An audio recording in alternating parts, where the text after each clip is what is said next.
Boa noite para todos novamente. Nesse momento, com muita alegria, nós estamos iniciando o estudo da noite.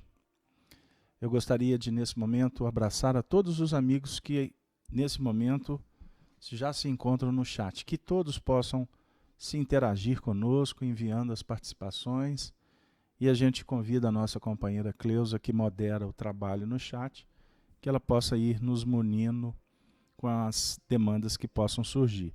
E sempre também nos colocamos à disposição para aquelas questões que não sejam trabalhadas e que possam suscitar aí dúvidas ou insatisfações ou necessidade de algum adendo que possam depois ser endereçadas para nós através do contato que a gente vai estabelecendo aí no chat. Queridos amigos, vamos lá. Nós, nesse momento, vamos convidá-los para fazer a leitura da carta de Paulo aos Romanos, que é a que nós estamos estudando. Nós vamos colocar aqui na tela, para quem está nos acompanhando em vídeo, o capítulo 8 a partir do 1º versículo. Vamos lá. Portanto, agora, nenhuma condenação há para os que estão em Cristo Jesus, que não andam segundo a carne, mas segundo o Espírito. Que não andam segundo a carne, mas segundo o Espírito. Olha que beleza esse trecho. Porque a lei do Espírito de vida em Cristo Jesus me livrou da lei do pecado e da morte. Versículo 3. Porquanto o que era impossível à lei, visto como estava enferma pela carne, Deus, enviando o seu Filho em semelhança de carne do pecado, pelo pecado condenou o pecado na carne, para que a justiça da lei se cumprisse em nós, que não andamos segundo a carne, mas segundo o Espírito. Versículo 5. Porque os que são segundo a carne inclinam-se para as coisas da carne, mas os que são segundo o Espírito, para as coisas do Espírito. Porque a inclinação da carne é morte, mas a inclinação do Espírito é vida e paz. Este foi o versículo que nós trabalhamos na última semana, o 6º e o 7º. Vamos ao 7º. Porquanto a inclinação da carne é inimizade contra Deus, pois não é sujeita à lei de Deus, nem em verdade o pode ser. Versículo 8, para que a gente possa abrir os nossos trabalhos hoje. Portanto, os que estão na carne não podem agradar a Deus. Vós, porém, não estáis na carne, mas no Espírito. Se é que o Espírito de Deus habita em vós. Mas, se alguém não tem o Espírito de Cristo, esse tal não é dele. E por fim, o 10º. E se o Cristo está em vós, o corpo, na verdade, está morto do pecado, mas o Espírito vive por causa da justiça. Então vamos lá. Vamos começar pelo 8º. Portanto, os que estão na carne não podem agradar a Deus. Vamos aqui, nesse versículo 8º, tecer algumas considerações. Primeiro, o tema hoje, o essencial. Foi inspirado o tema para que a gente pudesse procurar a inspiração no movimento dinâmico do trabalho, para que a gente não fique na letra, para que a gente possa trazer para nós o que está além da letra, o Espírito, a essência divina. Essa reflexão já naturalmente nos convida para uma viagem natural quanto aos nossos desafios da atualidade. Na Terra, reencarnados estamos para cumprir uma missão. Essa missão foi planejada. Essa missão foi estrategicamente elaborada de sorte que nós possamos vencer os nossos limites, para que cada um de nós possamos potencializar ainda mais a essência espiritual que nós trazemos, desde quando criados simples e ignorantes. Caminhamos na esteira da evolução até esse momento. Nós sempre trabalhamos de sorte que a mensagem do Evangelho possa ser para nós consolo, atendimento, orientação, encaminhamento e acompanhamento do Senhor, como aquele que prodigaliza a nossa evolução planetária. E essa, vamos dizer assim, essa dinâmica, essa base que nós estabelecemos aqui, essa base quaternária da pirâmide, trazendo a pirâmide aqui como um símbolo a definir a nossa reencarnação, Deus vos impõe a reencarnação com o fim de vos fazer progredir.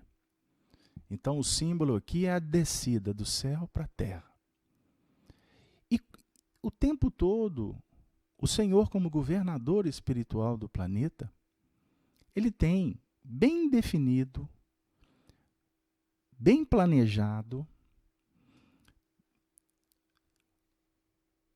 o processo do crescimento de cada um. Ou seja, definido em nível individual e coletivo. Nada acontece por acaso. Nós fazemos parte de uma grande engrenagem. E a doutrina espírita nos esclarece isso com muita bondade e com muita propriedade. E na Terra, nós, diante dos desafios, vamos como que sendo inspirados a percebermos em cada experiência o que fica de importante para que a gente possa guardar na nossa própria história, na nossa bagagem, na linguagem da informática, que a gente possa gravar no HD do nosso computador, mas fazer várias cópias para não perder. Porque há de chegar um tempo que nós vamos precisar desta experiência. E quando a gente fala experiência, nós podemos aqui falar de sensações, de emoções, de sentimentos, de raciocínio, de elaboração, de sofisticação, de simplificação. Nós podemos trabalhar no nível científico, filosófico, projetando-nos para a conexão com Deus, através dos mecanismos intitulados religiosos ou de projetos doutrinários que nos afiance o mecanismo educacional, reeducacional, aprender que prisões, tempestades, decepções, dificuldades, na realidade, são manifestações da própria lei divina que nos conclama, que nos impulsiona sempre para vencer esses óbices. E a cada passo que damos com segurança, a cada movimentação que nós vamos realizando e adquirindo mais habilidade, nós estaremos, então, dentro de um regime bem ajustado no que concerne à lei de progresso. Então, sem caminhar tanto para as sendas da filosofia, o Paulo de Tarso, quando diz, portanto, os que estão na carne não podem agradar a Deus, ele está dizendo para nós, no que remonta à carne, ele está falando para o espírito que está encarnado na terra, usando o corpo de carne? Certamente que não. Porque nós precisamos do corpo de carne para implementar a nossa evolução. No dizer de André Luiz no livro Evolução em Dois Mundos, a reencarnação, ela funciona para nós como um berço. A reencarnação é o berço da evolução. E ele diz assim, e que o plano espiritual aprimora. Então nós evoluímos quando desencarnados, quando encarnados, mas o grande desafio do espírito é caminhando na senda da reencarnação. Então Paulo, certamente, não está aqui desconsiderando para nós o fenômeno extraordinário e natural da reencarnação. Ele está dizendo para nós, dentro de um contexto da carne, que simboliza o nosso apego, as nossas cristalizações, o movimento em que nós empreendemos, que nos conjuga com as paixões. A paixão que não é dominada, o corcel que vai adiante e nós somos como que quase que arrastados por ele. E a paixão dominadora, no seu sentido, que ela apresenta-se conjugando as experiências do passado e chamando-nos para testes, impulsos que vão definindo para nós ondas, portanto, caloríficas, de expressões contundentes, que quando começam a tomar corpo, o nosso espírito é naturalmente chamado para empreender o domínio sobre ela. Porque a paixão, ela não pode e não o é soberana sobre o espírito. Nós temos a nossa intimidade, a vontade que é a grande gerenciadora do nosso campo mental. A vontade, no dizer de Emmanuel, é o impacto determinante da evolução. E essa vontade, ela é, vamos dizer assim, a expressão dinâmica, o movimento decisório para que a gente possa conter, para que a gente possa disciplinar, para que a gente possa entender como que funciona esse vulcão que muitas vezes entra em erupção na nossa intimidade. Então Paulo diz assim, portanto, os que estão na carne não podem agradar a Deus. Aí nós perguntamos, então quando envolvidos na paixão, nós não estaremos agradando a Deus? Quando a paixão se torna dominadora? Obviamente que não. O Deus lá de fora, o Deus Criador, o Pai de infinito amor e bondade, não é bem isso que o Paulo quer dizer. É a manifestação crística dentro de nós que fica impedida. É o Deus imanente que que as suas manifestações são obstadas, são obstaculizadas, são agredidas, são encarceradas pelo mecanismo sofisticado que nós empreendemos para não melhorar, para não mudar. E por isso nós vamos como que nos movimentando dentro de planos ocasionais, imediatistas.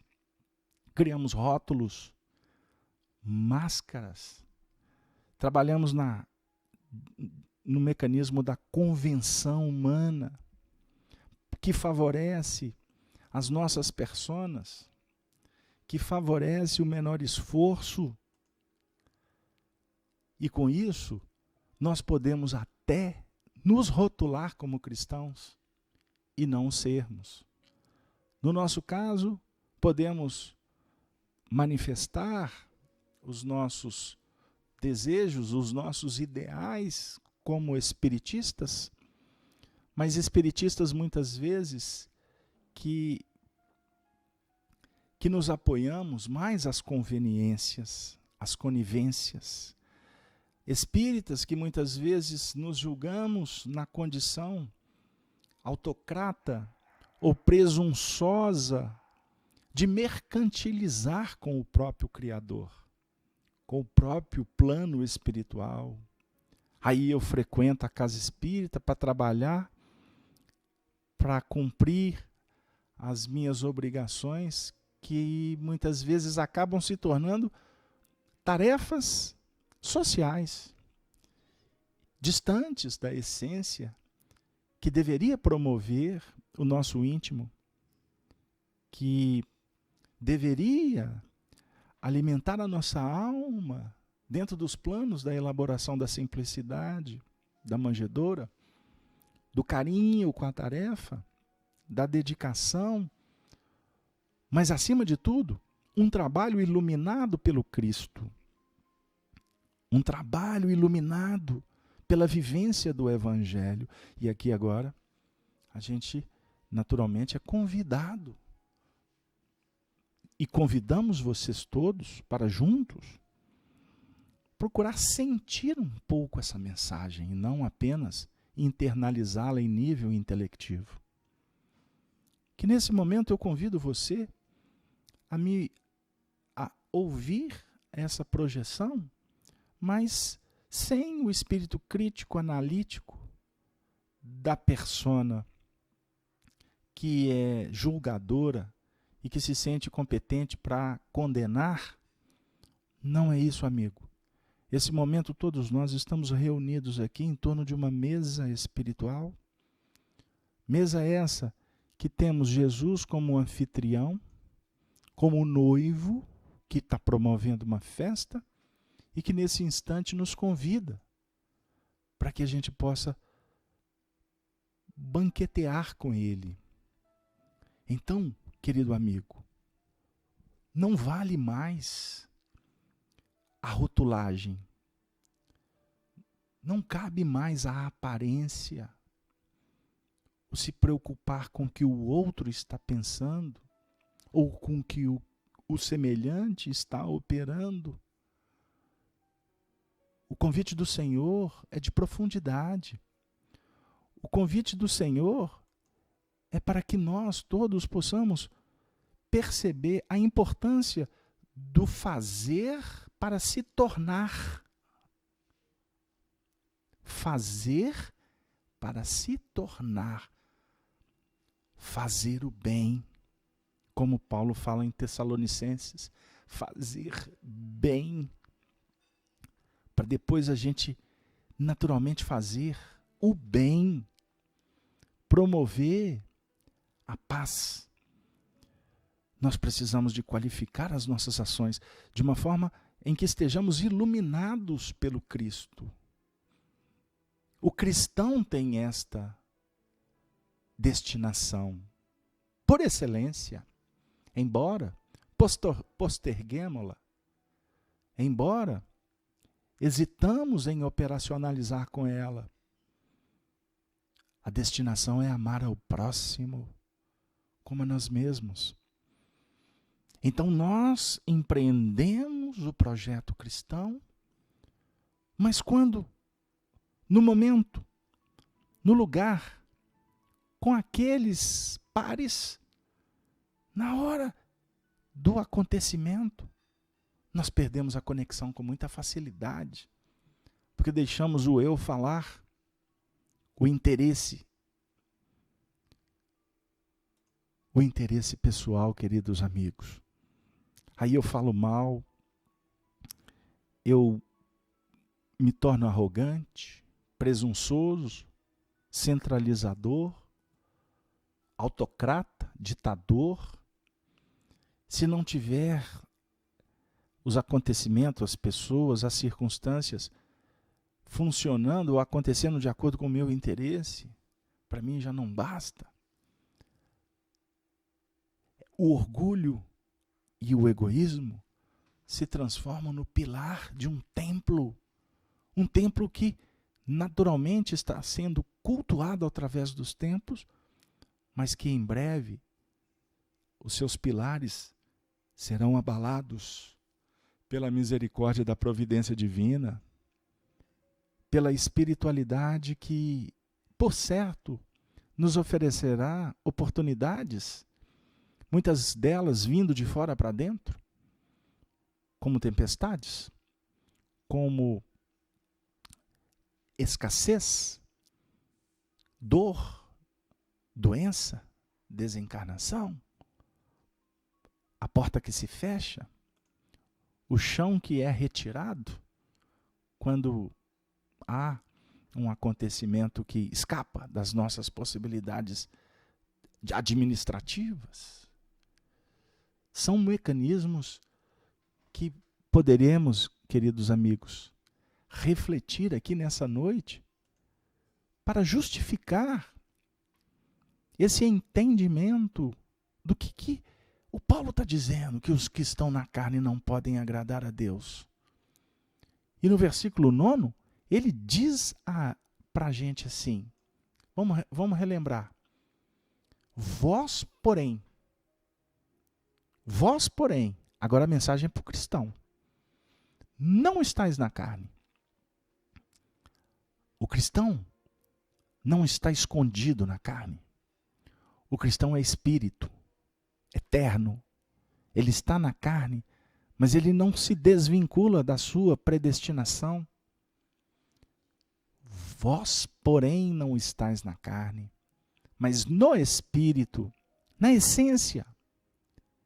Se é que o Espírito de Deus habita em vós. Se é que o Espírito de Deus habita em vós. Mas se alguém não tem o Espírito de Cristo, esse tal não é dele. É dele. Esse tal não é filho. Não é herdeiro. É servo. É escravo. É funcionário. Portanto, prazo de validade. Tem um tempo para que haja o despertamento. E o escravo, o servo, o funcionário, aqui no seu sentido simbólico.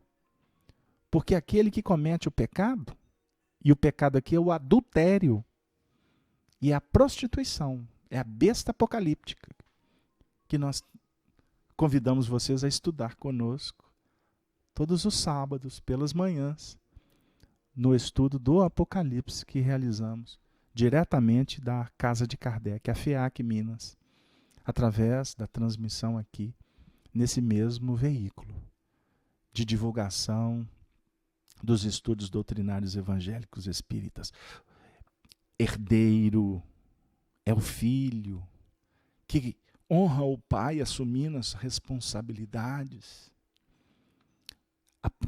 se aprimorando para administrar, para dar prosseguimento, para felicitar o pai, porque o pai se regozija vendo a obra se propagando, se qualificando, se projetando para além do que o pai pôde fazer. E o pai aqui representa nós ontem. O pai aqui é o nosso espírito que chegou com uma bagagem de muitas experiências, através de muitas reencarnações. Observemos quanto Paulo de Tarso nos ensina, quanto Paulo de Tarso, em 2 versos, nos fala o que muitas vezes a gente precisa de ler compêndios, enciclopédias, manuscritos enormes, para flutuar, flutuar, flutuar, viajar. E aqui o Paulo, representando Jesus, sendo o médium do Cristo, Paulo de Tarso, evangelizando o Brasil, especialmente nesse momento a todos que se conectam com esse estudo, sem presunções, mas com muita simplicidade, mas também com objetividade, com fraternidade, com sinceridade, com caridade. Paulo de Tarso está nos chamando para a essência da vivência, para que a gente possa perceber o fruto de cada pensamento, de cada sentimento, de cada ação, porque esse fruto, esse filho, é de responsabilidade de quem o produziu, de quem o concebeu, de quem o fertilizou, de quem o gestou, de quem pariu, de quem colocou no mundo, de quem conduziu. Somos todos nós responsáveis pela nossa destinação. Por estes frutos, livre arbítrio para frutificar. Mas a colheita é obrigatória, conforme ensina Jesus no Evangelho. E nós estamos colhendo agora. E iremos colher pela eternidade. Bem-aventurados os que são misericordiosos, porque eles colhem misericórdia. Quem faz o bem, recolhe o bem. Quem cuida, é cuidado. Quem ajunta, é auxiliado nos momentos das intempéries. Aquele que se prontifica para servir, sem pensar em si mesmo, ele se torna, sem perceber, o agente da luz, o representante das esferas superiores. Observemos como é belo o grande projeto que o Senhor nos apresenta. E para corroborar com essas singelas reflexões, o nosso tempo é tão corrido que nós vamos trazer agora aquele que é o benfeitor desse trabalho também. O benfeitor que representa Paulo de Tarso no Brasil desde 1549, quando ele veio de Portugal, nas naus de Tomé de Souza, e começou aqui a evangelizar os índios. Me refiro a Manuel da Nóbrega, o espírito que ficou conhecido no século XX como Emmanuel, o mentor espiritual de Chico, e agora o mentor espiritual de todos nós que estamos nos conjugando para estudar o Evangelho à luz da doutrina espírita, porque ele foi fiel a Kardec e é sempre aquele que nos convida, como chamou o Chico Xavier para fazer, agora ele nos chama para sermos responsáveis e dignos em estudar e viver com Allan Kardec, espíritas. Bem-aventurado quem o segue. Não por rótulo, não por fachada, não por idolatria ou por mitologias, por fábulas, por movimentos periféricos que são transitórios. Mas aquele que está em busca da manjedoura, da simplicidade para começar.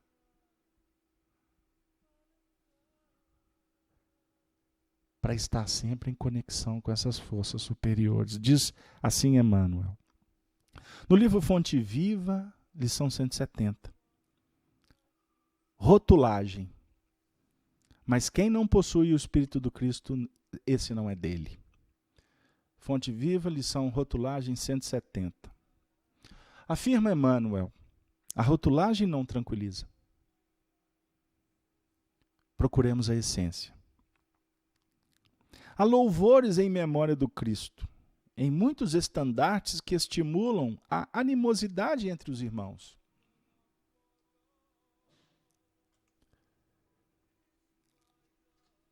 Há símbolos do Cristo em numerosas tribunas, que em muitas ocasiões apenas exaltam a injustiça.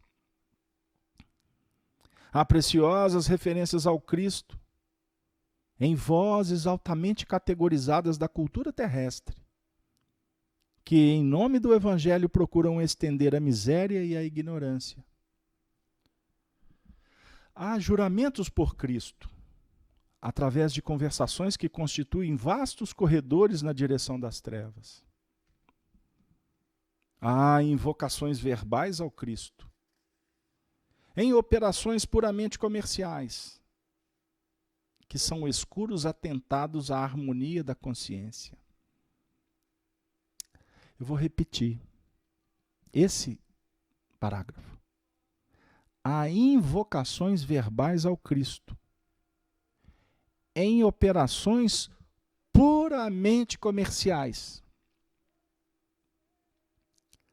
A tarefa espírita não cabe comércio. Porque seriam, ou serão, ou são, escuros atentados à harmonia da consciência. Meditemos na extensão de nossos deveres morais, no círculo das responsabilidades que abraçamos com a fé cristã. Jesus permanece em imagens, cartazes, bandeiras, medalhas, adornos, cânticos, poemas, narrativas, discursos, sermões, estudos e também em contendas. Mas isso é muito pouco se lhe não possuímos o ensino vivo na consciência e no coração. É sempre fácil externar entusiasmo e convicção. Votos brilhantes e frases bem feitas. Acautelemo-nos, porém, contra o perigo da simples rotulagem. Com o apóstolo, não nos esqueçamos de que, se não possuímos o Espírito do Cristo, dele nos achamos ainda consideravelmente distantes. No livro Vinha de Luz, do Espírito Emmanuel, na lição 168, tem a seguinte mensagem: parecem, mas não são. Me perdoem, eu não quero cansá-los, mas eu convido vocês para nos acompanhar. O governante recorrerá ao testamento divino para conciliar os interesses do povo. O legislador lançará pensamentos do evangelho nas leis que estabelece. O juiz valer-se-á das sugestões do mestre para iluminar com elas as sentenças que redige. O administrador combinará versículos sagrados para alicerçar pareceres em processos de serviço. O escritor senhoreará sublimes imagens da revelação para acordar o entusiasmo e a esperança em milhares de leitores. O poeta usará passagens do Senhor para colorir os versos de sua inspiração. O pintor reportar-se-á aos quadros apostólicos e realizará primores imperecíveis ajustando a tela, a tinta e o pincel. O escultor fixará no mármore a lembrança das lições eternas do divino mensageiro. O revolucionário repetirá expressões do orientador celeste para justificar as reivindicações de todos os feitios. O próprio mendigo se pronunciará em nome do Salvador, rogando esmolas. Ninguém se iluda, porém, com as aparências exteriores. Se o governante, o legislador, o juiz o administrador, o escritor, o poeta, o pintor, o escultor, o revolucionário e o mendigo não revelam nas individualidades traços marcantes e vivos do Mestre, demonstrando possuir-lhe o Espírito, em verdade, ainda não são dele. Parecemos,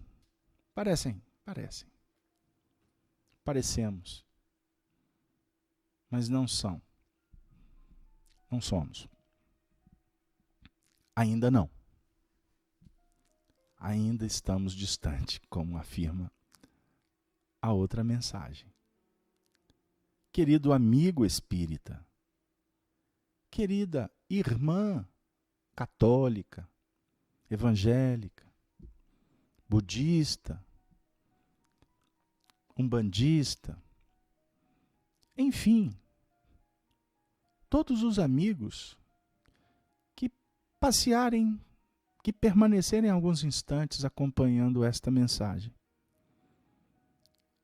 Estamos todos em busca de verdades, mas não verdades que atendam apenas ao que nos interessa, ao que abona o menor esforço. Não. Vamos prestar atenção nos sinais da vida, porque eles são legítimos, autênticos. Eles são legítimos e são autênticos. Nós passamos alguns dias questionando um determinado assunto. Foram uns 3 ou 4 dias eu meditando sobre o tema. Meditando.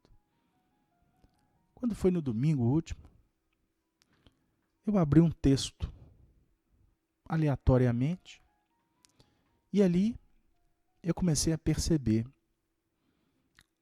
uma expressão muito singela que poderia me ajudar na solução. Na segunda-feira, pela manhã, eu recebi um telefonema de uma pessoa que não me procurava há muito tempo.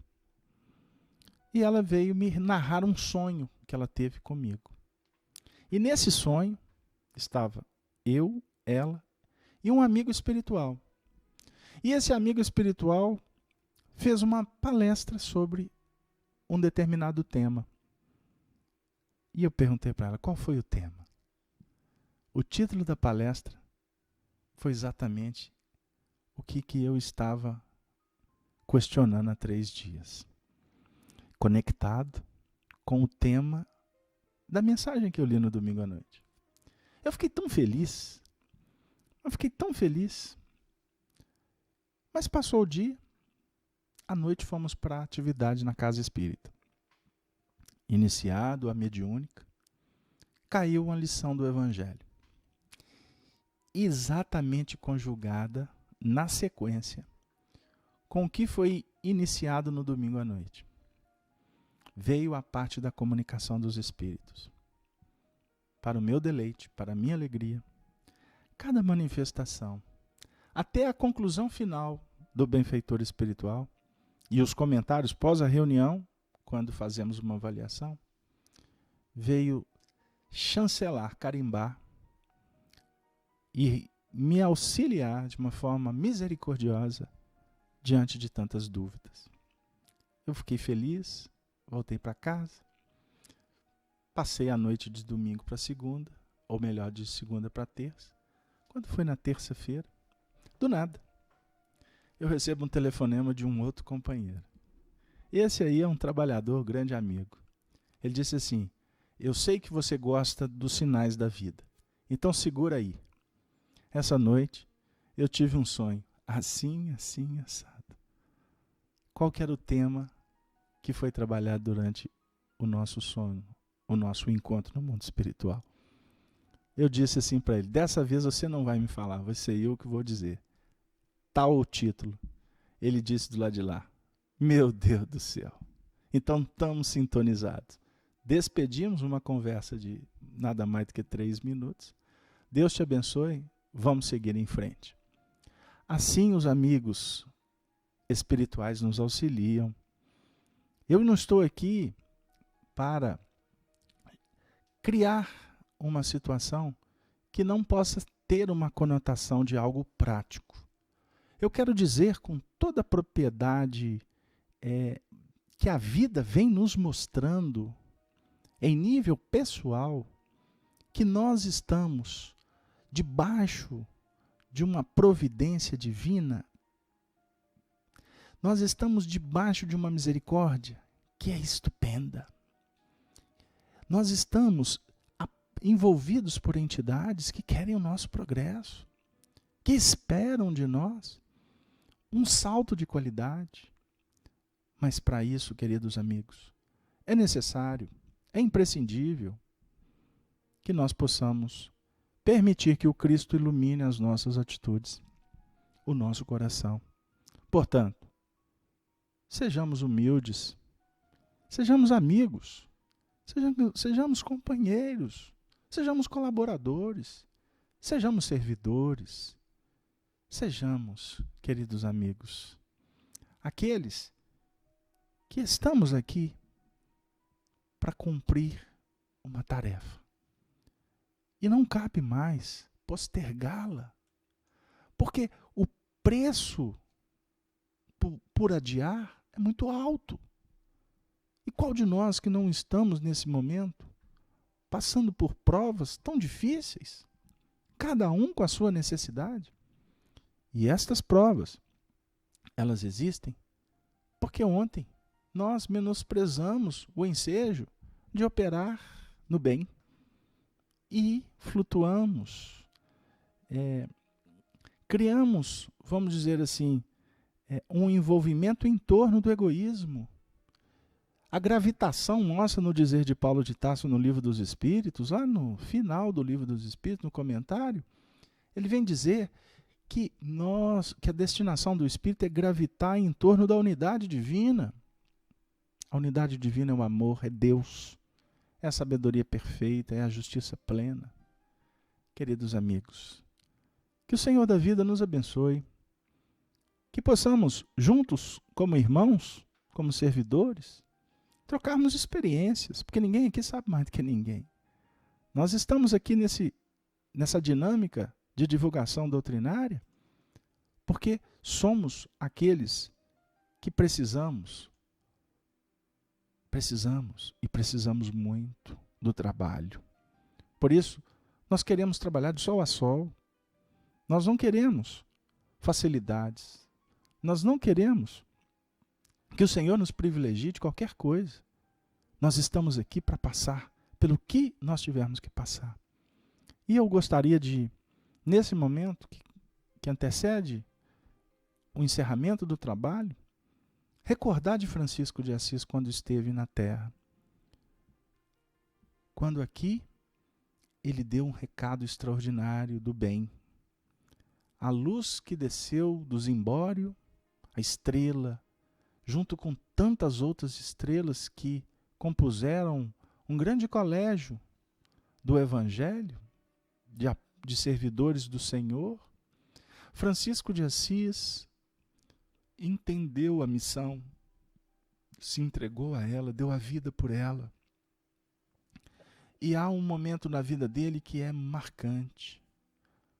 Ele que cuidou de tantas pessoas sofridas, ele que banhava os leprosos, que cuidava dos órfãos, das viúvas, das pessoas tristes, ele que se prontificou a levar a mensagem do bem para os lugares mais distantes, ele que favoreceu inclusive os homens da religião, no símbolo do encontro dele com o Inocêncio III, na Basílica de Pedro, Francisco de Assis, num determinado momento da sua vida, pediu a Deus, pediu a Jesus, que ele pudesse ter as chagas, que ele pudesse sentir as dores do Senhor, porque assim ele se sentiria premiado, ele se sentiria na condição verdadeira de ser discípulo de Jesus. Porque se Jesus sofreu Ele não julgava justo, não era justo ele não passar pelo testemunho. E a providência divina, assim, favoreceu para que ele pudesse ter as chagas, as marcas do Cristo. Este foi um pedido atendido. Querido amigo, se temos as marcas, as dores, os problemas, lembremos que o Senhor nos faz instrumentos. Ele faz instrumentos para que a gente desperte. E nós em prece encerramos suplicando a Jesus que nos faça instrumentos da paz. Sempre instrumentos do amor. Sempre instrumentos que favoreça o bem daqueles que caminham conosco. Querido amigo, bondosa irmã, você que está na sua casa nesse momento, ou nas ruas, ou no trabalho, acompanhando essa transmissão, ou o vídeo posterior, que Jesus te abençoe. Que a espiritualidade toque sua alma, mas toque sua alma para que você possa perceber o essencial da vida. Não nos percamos no que é ilusório. Não nos percamos no que é aparente. Não. Valorize o tempo, as pessoas, as circunstâncias. Cada momento é único. Não há dois momentos iguais. Viva como se não houvesse o amanhã. Iluminado por Jesus, pela responsabilidade, pelo trabalho, pela fé. Porque é isso que vai te fazer feliz. Não tem coisa melhor no mundo do que deitar a cabeça no travesseiro e dizer assim: muito obrigado, Senhor, por mais um dia. Muito obrigado pela oportunidade, pelo trabalho. Muito obrigado pelos amigos, pelos adversários. Muito obrigado, Senhor, pelo pão, pelo dinheiro, que eu preciso dele para comprar remédio. Eu preciso dele para fazer com que pessoas ganhem o seu próprio pão. Obrigado, Senhor, pela saúde, mas obrigado também pelas dificuldades, pela doença. Senhor, eu não queria, mas eu te entendo. Obrigado por vê-la partir, por me despedir dele. Porque eu sei que um dia nós vamos nos reencontrar. Eles apenas me antecederam na grande mudança. Senhor, muito obrigado por estar aqui, por estar te ouvindo, por estar falando da tua passagem, do teu evangelho, dos teus discípulos. Obrigado, Senhor, por Paulo de Tarso, por Emmanuel, por tantos espíritos que dão tudo para que eu possa perceber que eu sou uma pessoa muito importante no quesito filiação divina. Eu sou filho de Deus. E por ser filho de Deus, eu mereço ser feliz. Sim. E por ser filho de Deus, eu estou compreendendo que essa felicidade depende da minha fé, da minha capacidade de acreditar no poder da decisão, da vontade, da importância do admitir o erro, o problema e ter a coragem de seguir adiante. Um pouco mais adiante, agora, porque amanhã eu vou seguir na destinação que me aguarda, o cosmos, os mundos, a perfeição, o amor. Deus. Que Deus nos abençoe. Hoje, agora e sempre. Com a saudação dos cristãos dos primeiros tempos, nós nos despedimos dizendo: